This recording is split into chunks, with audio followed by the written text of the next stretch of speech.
Yo dije, ¿cómo hago para resumir 42 capítulos en 10 minutos? Y me encontré con este video que me pareció, wow, lo más cercano tal vez a un resumen en 11 minutos de la historia de Job. Tal vez podríamos hacer toda una serie de la vida de Job. 42 capítulos nos daría para predicar un mes, 2 meses, 3 meses, no sé. Pero quiero hoy, teniendo el panorama completo, este es el Dios de la Biblia. Porque es que a veces hablamos de Dios, pero no sabemos de cuál Dios, no lo conocemos. Y Dios se ha revelado a su iglesia, a su pueblo y al mundo en general, a quien Él quiere, a través de toda la historia de la humanidad.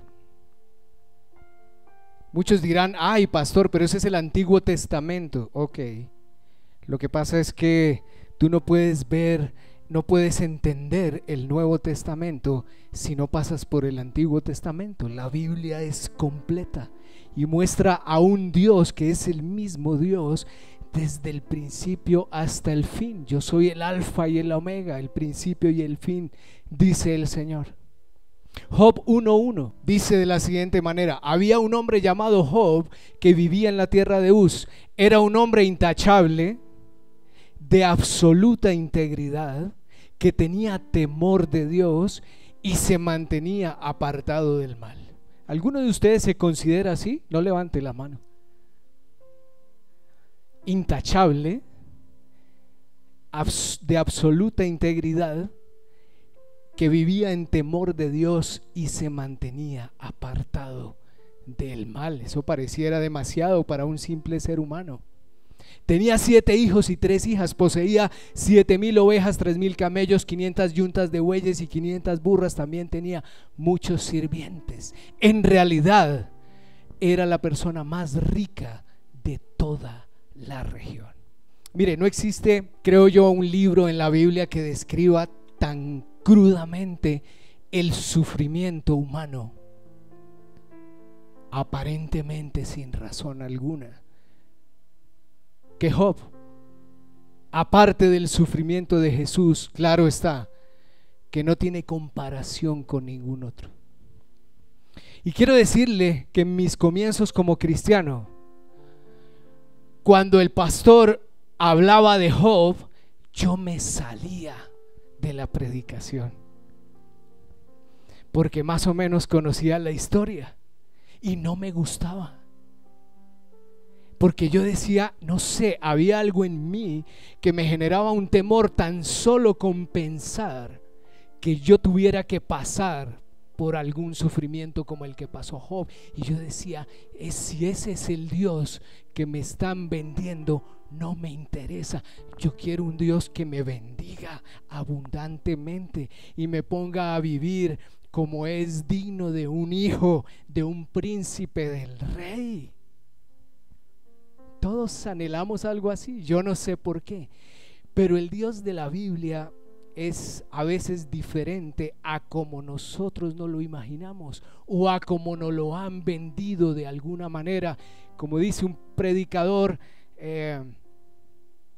han higienizado, creo que se dice así, higienizado la realidad de Dios. Nos han vendido un Dios muy liviano realmente en lo que es Él en su esencia y en su soberanía.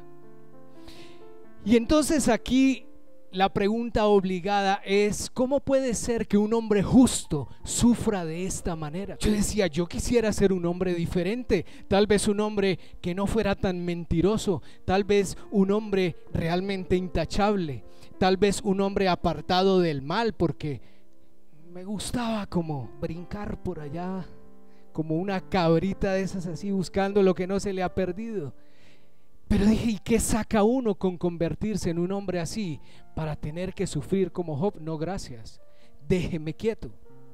Y tenía yo vivía como con esa dificultad en mi pensamiento que no podía entenderlo.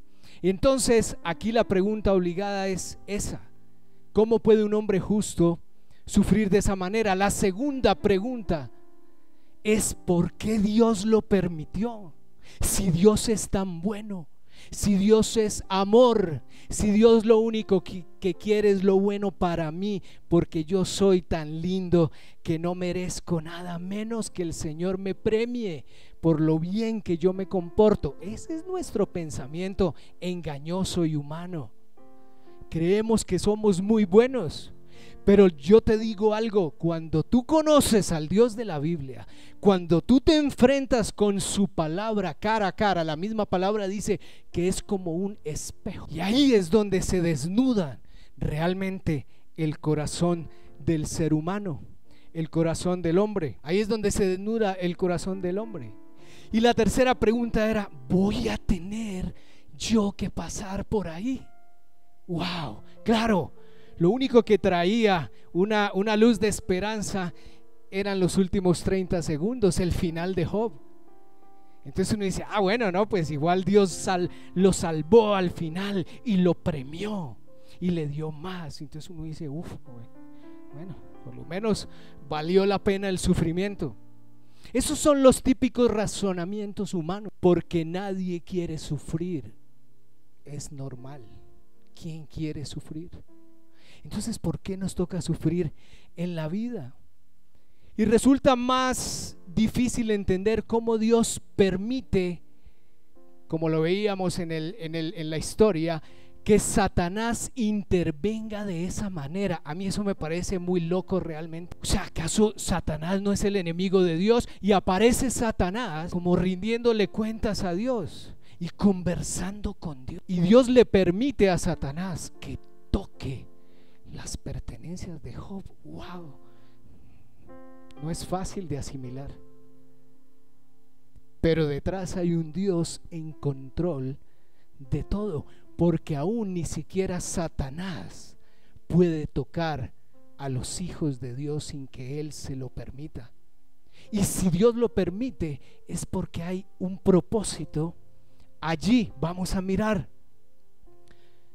Pero esas son las dudas nuestras. Se supone que Dios nos protege de todo mal y peligro y nos guarda y nos llena de bendiciones. Y sí, lo creemos que es así. Y aún en medio de la dificultad, yo creo que es así. Y aún en medio del sufrimiento, sigo creyendo que es así. La palabra dice que Jesús tuvo que sufrir porque en el sufrimiento aprendió obediencia, y Dios quiere que nosotros aprendamos a obedecerle. El sufrimiento hace parte de todo este asunto.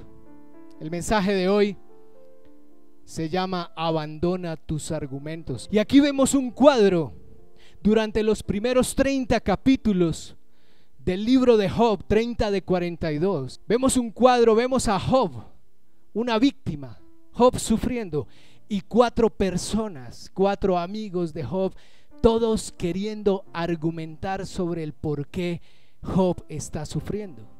Usted va a leer esta semana juiciosamente los 42 capítulos de Job. No diga, 42 capítulos, tranquilo. Usted los puede leer en 3 horas. Y 3 horas el lunes, y lo repite el martes, son 6 horas. El miércoles son 9 horas. De lunes a viernes son 15 horas. Y le aseguro que el Señor le va a revelar algo a su vida. Es que así es como se descubre al Señor. No solamente leyendo el versiculito diario que me llega en el celular tan lindo. Dios tiene planes maravillosos para ti. No te desanimes, esfuérzate y sé valiente. Ya, con eso yo quedé feliz. Eso es tan poco para un cristiano.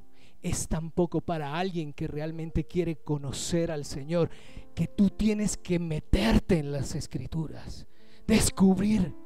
El Señor quiere, el Señor dijo, clama a mí y yo te responderé y te enseñaré cosas grandes y maravillosas, ocultas, que tú no conoces. Pero para eso necesitas meterte con Él, necesitas intimidad con Él, con su palabra.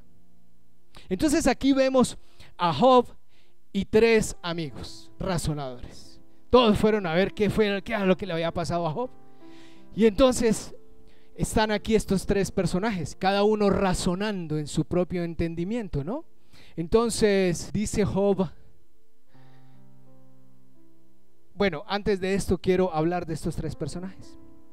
Ellos llegaron y miraban, más o menos leyendo el relato, miraban a Job así. Ahora ya no podemos creer por lo que está pasando. ¿Qué habrá hecho este man? Venga a ver qué le encontramos nosotros a él. Y se lanza el primero y le dices que sabes que lo que pasa es que tú eres un miedoso, Job. Tú eres un miedoso y el temor, el miedo es un pecado, y por eso es que te ha sobrevenido toda esta desgracia. Y ahí lo tuvo dándole palo el amigo. Y después el otro viene y le dice, no, es que tú perdiste el temor de Dios. Eso fue lo que a ti te pasó. Es que ya no le temes al Señor porque vivías tan bien que te confiaste con tanta comodidad, con tanto lujo, con tanto dinero, con tanta seguridad, y entonces ese fue tu pecado, y entonces por eso es que estás así, porque Dios te está castigando. Y entonces el otro le cae también encima, dice sí, y además de eso debes tener un pecado oculto por allá metido debajo del tapete, y tú crees que Dios no te ve y Dios sí te ve, y entonces por culpa de ese pecado pues Dios te está castigando. Sí señor, y lo cogieron entre los tres. Menos mal eran amigos. ¿Qué tal que no fueran amigos? Y entonces Job llega un momento donde les dice, un momentico, ya no más. Yo lo que menos necesito es que ustedes vengan a tratarme de esa manera. Y él decía, es que yo no entiendo qué es lo que yo he hecho, pero qué fue lo que hice yo de malo para merecer esto. ¿Usted se identifica con eso? ¿Ha pasado alguna vez una situación difícil y usted dice, pero Señor? Yo me acuerdo que mi abuela tenía un dicho, y me perdonan, mi abuela decía, yo hubiera matado un cura, no me había ido tan mal cuando estaba en momentos de crisis. ¿Sí? Así eran las abuelas, coloquiales. Pero es que ese es el ser humano. Lo mismo le pasaba a Job. Y decía, pero ¿qué hice yo de malo para merecer esto? Y a veces somos así. Job decía, yo siempre hago lo que está bien, y cuando más necesito a mis amigos para que me den la razón, ellos me acusan, vienen a acusarme. Yo necesito que vengan a levantarme el ánimo. Yo necesito es que vengan a decirme que yo realmente, que eso es Satanás, que se le salió de control a Dios y me atacó por la retaguardia, por todas mis buenas y excelentes obras que yo he hecho. Esos son los amigos que yo necesito, que me digan todo lo bueno de mí. Qué decepción estos amigos. Y Job aquí está decepcionado. Job en el capítulo 16 versículo 20 dice, mis amigos me desprecian y derramo mis lágrimas ante Dios. Necesito, dice Job, un mediador entre Dios y yo, así como una persona que intercede entre amigos. Es decir, Job dijo, no, qué decepción estos amigos míos. Me decepcionaron. Y eso pasa en la vida cristiana, y eso pasa en las iglesias. Somos tan poco comparados con Dios que nos vamos a decepcionar entre nosotros mismos. Con toda seguridad, si yo siendo pastor aún te voy a fallar. Tal vez te voy a decepcionar, porque tal vez te voy a decir lo que tú no quieres escuchar. Nos decepcionamos porque tenemos una expectativa demasiado alta de lo que nosotros somos. Entonces nos estamos decepcionando mutuamente. Lo mismo pasa en el matrimonio. La esposa espera que el esposo siempre le esté diciendo, tan linda, todo lo que hablábamos hace 8 días, ¿se acuerdan? Esposas extraordinarias, maravillosas, mi amor, sofisticada, eres la mejor. Todo eso espera. Pero cuando el esposo tiene que poner un parámetro, de pronto ellas se incomodan. Me decepcionaste. Yo pensé que tú eras un hombre diferente. Nos vamos a decepcionar mutuamente. De vez en cuando los pastores somos los decepcionados también. esperamos mucho de las personas y entonces también nos decepcionamos. Esa es nuestra humanidad. Pero Job dice: yo necesito un mediador entre Dios y yo, porque Job sabía que Dios estaba involucrado ahí y que estos tres personajes no lo iban a ayudar. Pero lo que veo es un cuadro de 4 personas en sus razonamientos.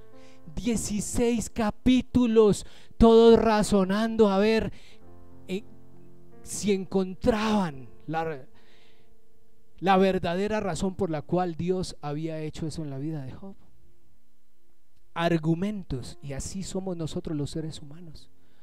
Argumentamos.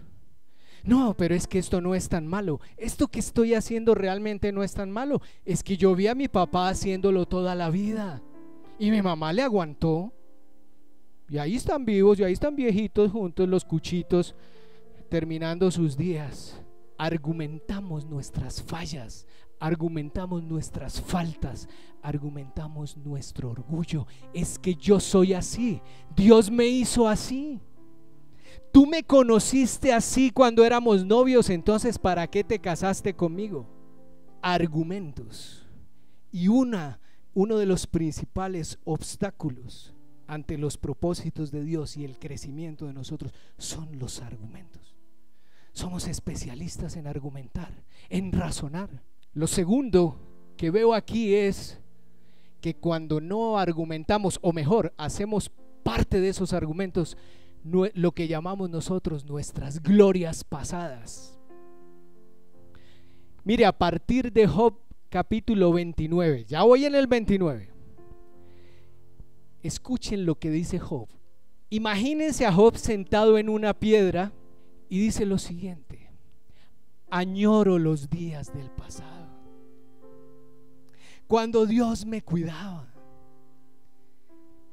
Perdónenme la entonación, pues es para ponerle como un poco de gracia al tema.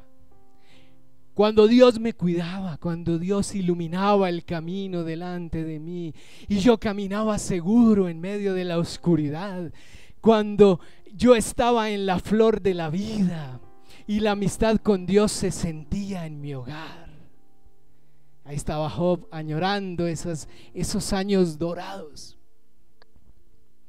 El Todopoderoso todavía estaba conmigo y mis hijos me rodeaban, o sea, todavía no se habían largado de la casa, bravos, porque así somos los hijos, ¿no? Nos vamos bravos con los papás y después tenemos que volver a pedir perdón. Dice Job: mis pasos, ojo a esto, mis pasos se bañaban en crema y las rocas me derramaban aceite de oliva. Oh, no. Qué pena con Job, ¿no? Wow, qué tiempos aquellos, dice Job, cuando iba a las puertas de la ciudad y ocupaba mi lugar entre los líderes reconocidos. Qué tiempos aquellos cuando yo pasaba y aún los que estaban en posición de liderazgo se levantaban para que yo pasara y los jóvenes me admiraban. Eso es lo que dice la historia. Me rendían honores, dice Job, y aún los pobres me elogiaban por todos los mercados que yo en diciembre les llevaba. Ay, tantas buenas obras que yo hacía. Era alguien importante, al punto que muchos anhelaban escuchar mi consejo sabio. Hacían fila para poder hablar conmigo. Y ahí está Job dando vueltas entre sus argumentos, queriendo justificarse y sus glorias pasadas. Estoy completamente seguro que todos aquí nos hemos identificado con esto que acabo de decir, porque cuando el sufrimiento llega y aún perdemos la bendición que creímos que Dios nos dio, perdemos la posición que teníamos, el estatus, las posesiones, la familia, el matrimonio. No queremos enfrentar esa realidad y entonces vamos atrás. Y esto es muy peligroso, porque si tú te quedas ahí, puedes vivir muchos años en despropósito, sin saber para dónde vas, solo pretendiendo, como dice la palabra, lanzando golpes al viento, a ver en qué momento te sonríe la suerte y puedes volver a tener lo que perdiste de alguna manera. Y si no sabemos enfrentar esa realidad, podemos cometer un error todavía peor, con mayores consecuencias. El punto es, iglesia, hay una frase que conocemos todos: quema tus barcos de tu pasado. Necesitas enfrentar tu realidad. Lo que pasó ya pasó. Lo que tuvimos ya lo tuvimos. Sí, fue bueno en su momento, pero se fue por alguna razón. Y esta frase que se ha acuñado durante muchos años es importante. Quema tus barcos quiere decir deja de estar mirando atrás, deja de estar argumentando y más bien trata de entender por qué Dios está permitiendo que tú pases por esa dificultad y busca la manera de salir de allí en bendición. ¿Tuviste obras maravillosas? Ok, pero eso ya es pan viejo. Hoy Dios quiere algo nuevo.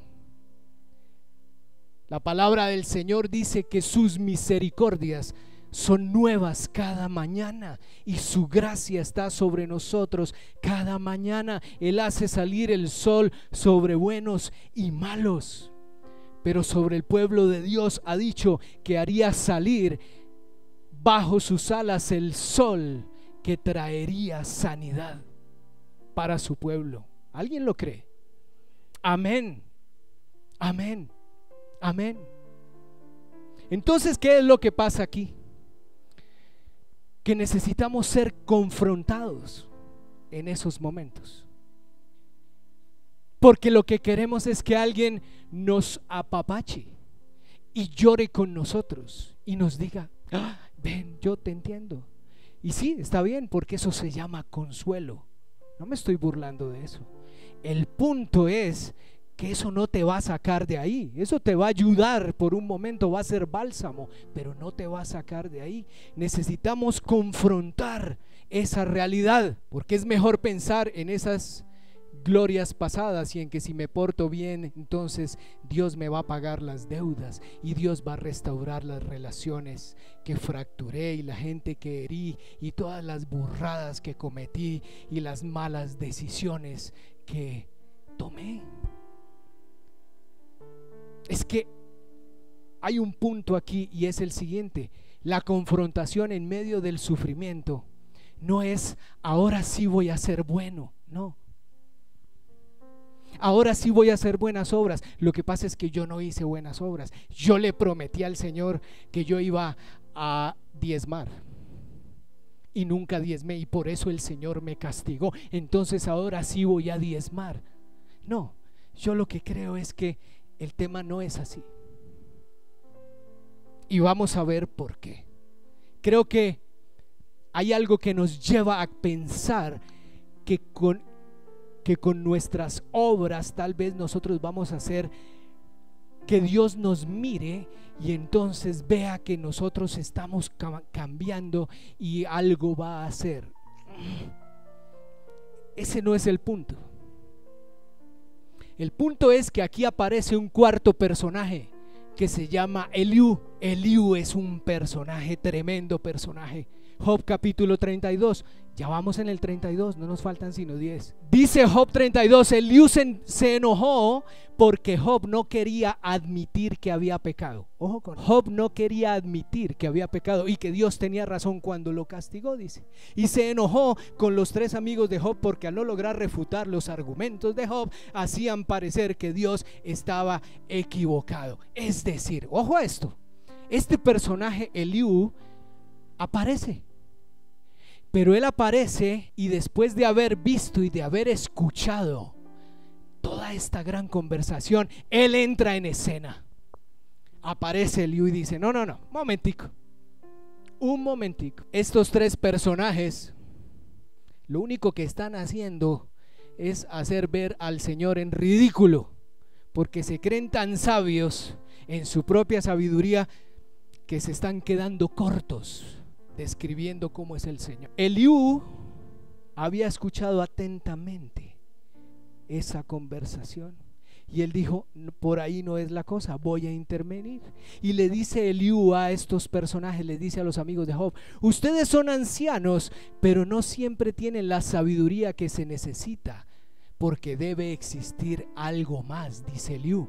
El espíritu que hay en mí, dice Eliú, me obliga a hablar. Ojo a esto, Eliú es un personaje diferente. Eliú dice, mire, ustedes están hablando con esto, pero aquí se necesita sabiduría del cielo y no puede venir si no es a través de alguien que tenga el Espíritu de Dios. Dice, el Espíritu que hay en mí me obliga a hablar. Y continúa, tú y yo, Job, ambos pertenecemos a Dios, dice Eliú. Yo también fui formado del barro, o sea, estamos a la par. Aquí no hay nada, ni usted más que yo, ni yo tampoco más que usted. Así que no tienes que tenerme miedo, le dice Eliú, no seré duro contigo. Ojo a esto, estamos hablando de confrontación. Dice, no seré duro contigo, pero quiero decirte que estás equivocado. Eso se llama confrontación. Y para que alguien nos diga que estamos equivocados, wow, tiene que tener algo que lo respalde. Estás equivocado, Job, y te mostraré por qué. Y le muestra y le describe, le dice, mira, tú has dicho esto, has dicho esto, has dicho esto, has dicho esto. ¿Cómo te atreves? Pero si eres consciente de esto, te estás escuchando, Job. Varios capítulos transcurren ahí. Y ojo a esta frase de Eliú. Le dice a Job, ¿quién te crees tú para presentar cargos en contra del Señor? ¡Guau! ¡Qué aterrizada tan bárbara! O sea, más o menos Eliú le dice, mira, con todo el amor del mundo y con todo el cariño y el aprecio que te tengo, te voy a decir en qué estás equivocado y me vas a escuchar. Qué sentada tan brutal la que le pega Eliú a Job. Más o menos lo que le dice Eliú es, un atrevido es lo que eres tú. Un atrevido es lo que sos vos. Ahí te lo boto en caleño. Eres un arrogante, Job. Wow. Uy, no, yo no vuelvo por allá a esa iglesia. Ese pastor me sacó corriendo. Yo mejor me voy donde me digan otra cosa más suave. Mira, te voy a decir algo. Tanto tú como yo necesitamos ser confrontados por alguien en autoridad y que tenga el Espíritu de Dios para ayudarnos, para hacernos ver lo que no hemos querido ver. Eso fue lo que hizo Eliú. Le dijo, eres un arrogante, ¿no te das cuenta? Eres un atrevido, pretendiendo decirle al Señor que no entiendes por qué te tiene así si parecieras un ángel del cielo. Eso fue lo que le dijo Eliú, más o menos en palabras así crudas. Deje la bobada, mijo, y póngase serio, porque si no, no va a salir de ahí, de esa situación. Y es que todos necesitamos un Eliú, iglesia. Escúchenme esto, porque es importante. Ese es el trabajo de nosotros los pastores: escuchar, como Eliú. Por eso nosotros debemos tener primero oídos para escucharlos. Porque cuando nosotros los escuchamos, el Espíritu de Dios nos da discernimiento y nos deja ver lo que ustedes no pueden ver. Escuchamos, pero también consolamos, porque sabemos lo que es sufrir y tenemos que tener compasión y empatía. Pero también confrontamos en el amor y en el Espíritu. ¿Para qué? Para poder llevarte o llevar a la persona a que reconozca y deje el orgullo de sus argumentos y de sus glorias pasadas y reconozca que realmente necesita del Señor, que el Señor intervenga en su vida y necesita hacer algo. Mire, no hay nada más liberador cuando podemos reconocer nuestro pecado y confesarlo. Somos libres. Yo no te voy a juzgar, no puedo, no soy llamado, pero sí tengo oídos para escucharte. Pero a veces corremos a nuestras amistades, como lo hizo Job. Ojo con esto, le abrimos nuestros oídos al consejo de amistades que no tienen el Espíritu Santo y no son sabias para aconsejar.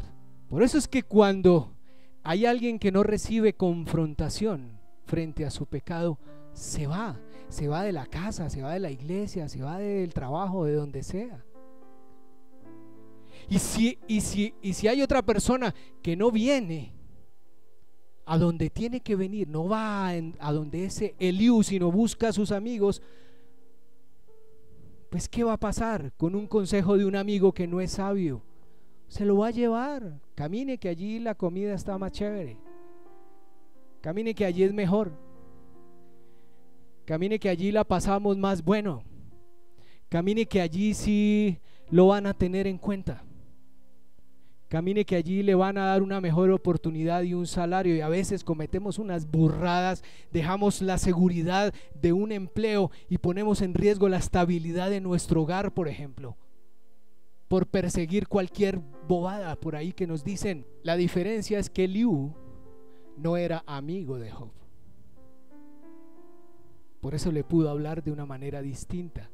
Eliú le está hablando a Job, le dice: tú dices, Job, que eres puro, que no tienes pecado, que eres inocente, que no tienes la culpa, ya lo miramos, ¿sí? Y que Dios te considera tu enemigo, pero estás equivocado y te mostraré por qué. Y le dice: mira, Dios es más grande que todo ser humano, y habla una y otra vez aunque la gente no lo reconozca. Y a veces, ojo a esto, Dios tiene que emplear el dolor para disciplinar a la gente. ¡Auch! Eso dolió. ¡Oh! El sufrimiento. Dios usa el sufrimiento, sí. ¿Para qué? Para disciplinarnos. ¿Por qué? Porque somos necios y a veces solo aprendemos de esa manera, pero Él está ahí. Pero siempre aparece un ángel del cielo, un mensajero especial para interceder por una persona y para declarar que es recta, y Él tendrá compasión y dirá: sálvalo de la tumba, porque he encontrado un rescate por su vida. Aquí está hablando, está diciendo: mira, todos necesitamos un ángel, un mensajero que interceda por nosotros. Usted sabe qué hacemos nosotros los pastores antes de aconsejarlo: orar por usted, porque yo no tendría ninguna autoridad del cielo si lo voy a confrontar sin antes haber orado por usted, para que Dios toque su corazón. Yo solamente soy un instrumento en manos de Dios, un mensajero que intercedo por usted. ¿Para qué? Para que usted pueda poner su corazón en posición de ser tocado por Dios. ¿Se dan cuenta? Por eso es que necesitamos a los pastores, porque Dios ha puesto en nosotros esa autoridad delegada. ¿Para qué? Para ayudarle. Jesús tiene toda la autoridad porque le fue dada a Él, pero Él nos da la autoridad para que nosotros cooperemos con Él en ese plan. Por eso es que, y quiero que me entiendan con cariño esto, los pastores no podemos ser amigos, porque difícilmente un amigo confronta en verdad. Un amigo es parcero. Aunque seamos cercanos y tengamos cierto nivel de confianza y de relación, no podemos ser amigos, porque el día que confrontemos te vas a sentir herido.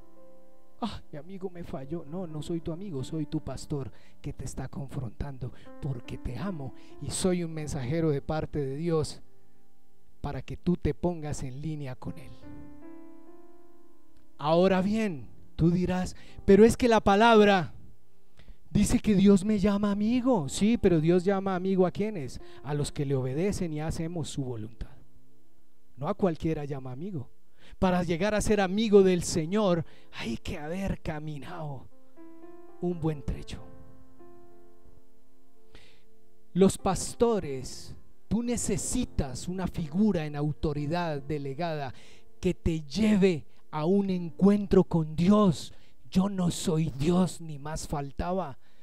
Puedo hacer tan poco por ti que lo único que puedo hacer es tratar de llevarte a que tengas un encuentro con Él, porque es eso lo que tú necesitas, no encontrarte conmigo, encontrarte con Él. Un consejero espiritual es un pastor que ora por ti, que intercede por ti, que te muestra el camino. Un pastor no es un psicólogo, ni es el amigo, ni el amiguis. El pastor te va a conducir a un encuentro con Dios a través de un acto de conciencia, de reconocer que tú digas: he pecado, pastor, sí, tienes razón, soy un pecador. Quiero decirte que el pecado de Job era el orgullo. ¿Y sabes por qué identificas tú el orgullo?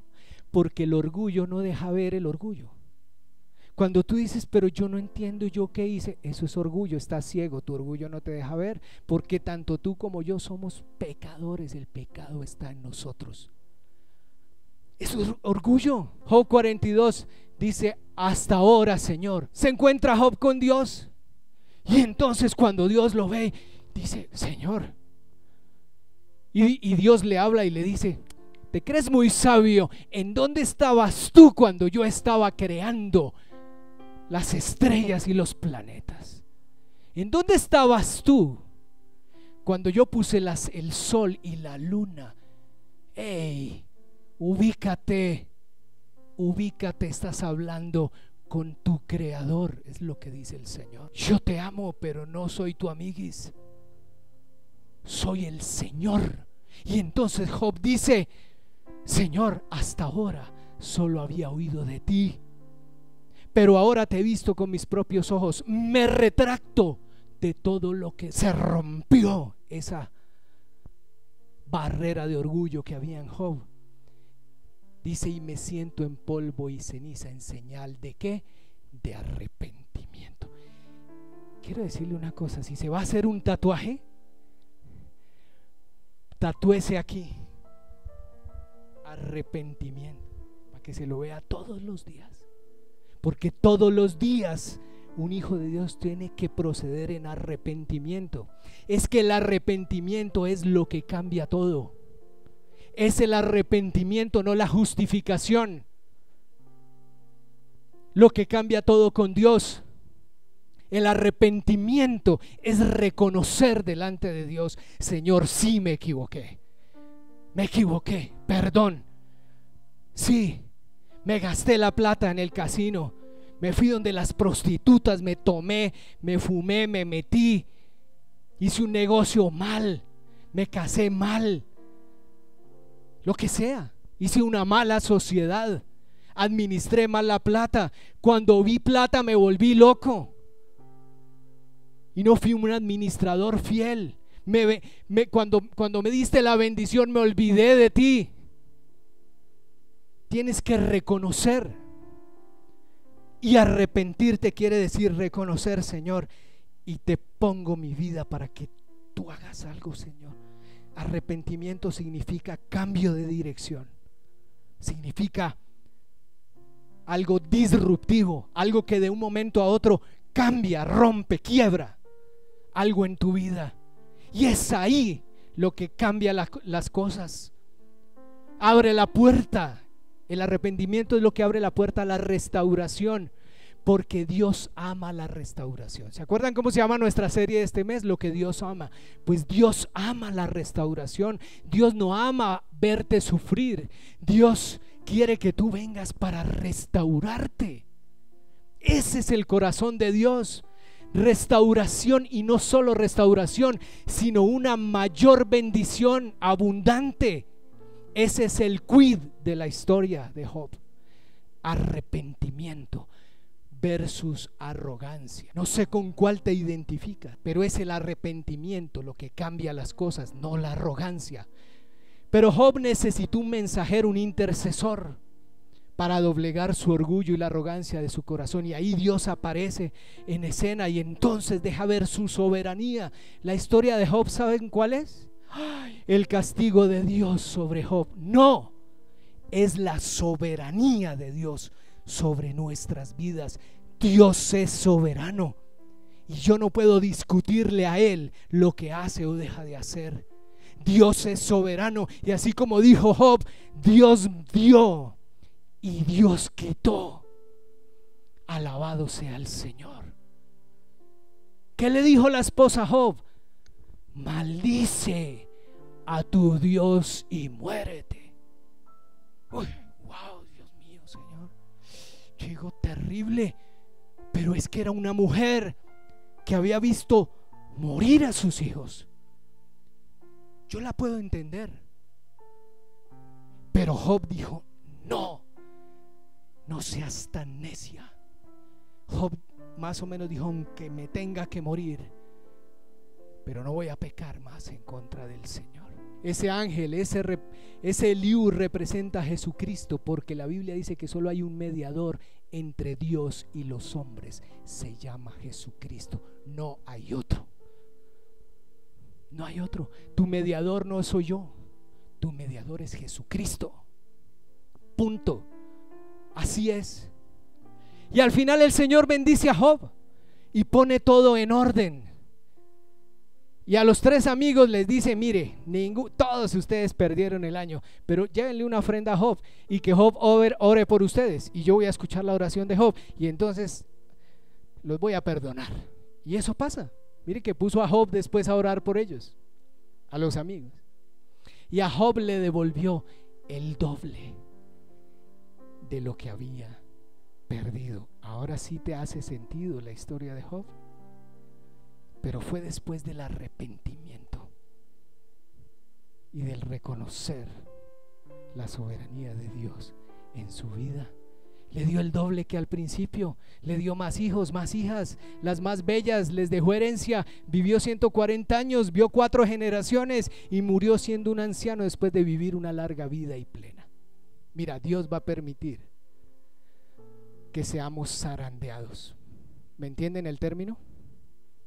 Dios va a permitir que seamos zarandeados para bendecirnos. Si estás siendo zarandeado hoy en tu vida, dale gracias al Señor. Arrepiéntete y dale el permiso a Él para que cambie la historia de tu vida.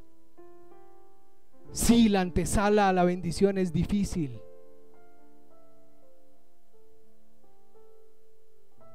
Pero Dios restaura en el sufrimiento. Dios prospera y Dios restituye, y restituye en gran medida, como dice su palabra, en medida remecida, apretada y abundante para sus hijos.